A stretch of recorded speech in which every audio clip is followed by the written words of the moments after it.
buồn pi thằng thế này bắt tắc bắt bá chui như cá tiền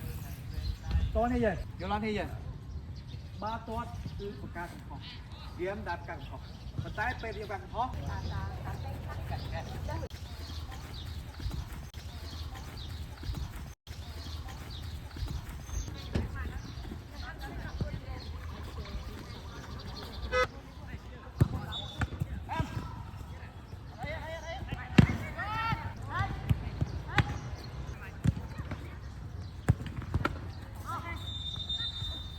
hay nè cũng hay sớm đấy cái này cầm khỏi xuống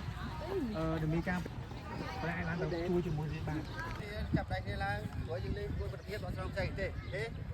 chẳng thì những dòng trai hay thì những đồng đấy à không ca lên tay chân của bạn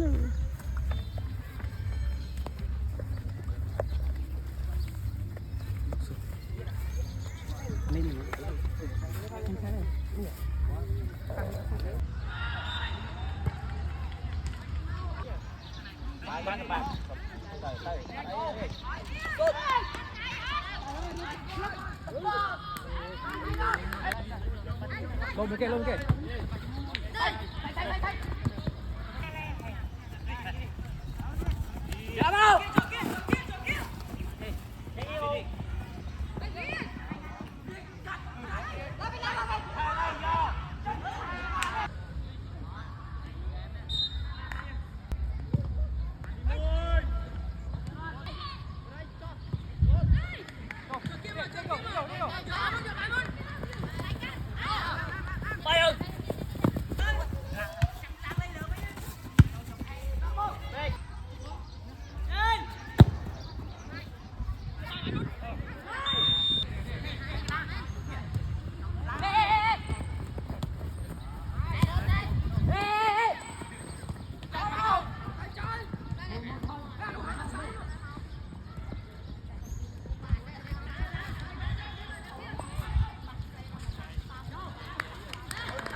Aku pada sana. Nice.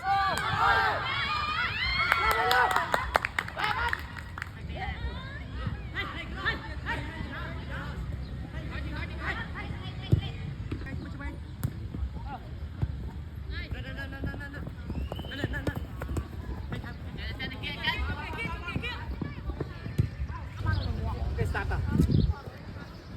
ok của ông nhà bà ơi sai kia được cam bom áp bao nhiêu đó chân sút không ai vậy ta như bom áp on này bà xin thì cái miệng cắt to long bó nhưng phải đặt chu cà phê dừng lại đó bà xin thì cái lấy lấy hồi chu cà phê dừng lại nó ít simple nhưng gì là hàng đó chứ nhưng thằng rô cột bay là hơi đó đôi bà xin thì của ba xe bà chỉ chơi đó đâu Kỳ màu hởนั่นน่ะพวกไอ้กึดมือตึง Nah.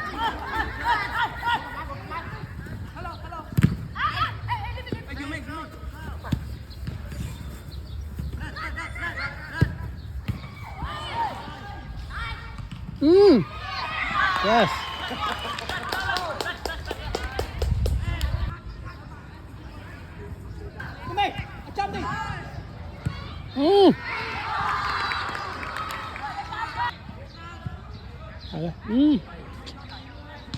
Gần đây.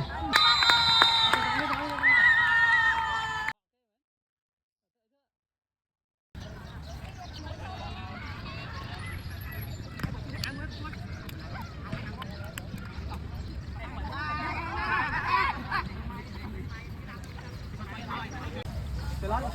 chúng ta sẽ chui này, kia, chúng tôi kia, lên bàn, ok? Ok, tập bàn. ទីចង្អាយទៅđây ok គ្រូយល់ថាទីលានវាពិបាកតែក្នុងនាមជាកីឡាករយើងត្រូវឆ្លាត10នាទី5 10នាទីដំបូងយើងត្រូវតេស្តទីលានហ្នឹងឲ្យដឹងប៉ះមិនទប់មិន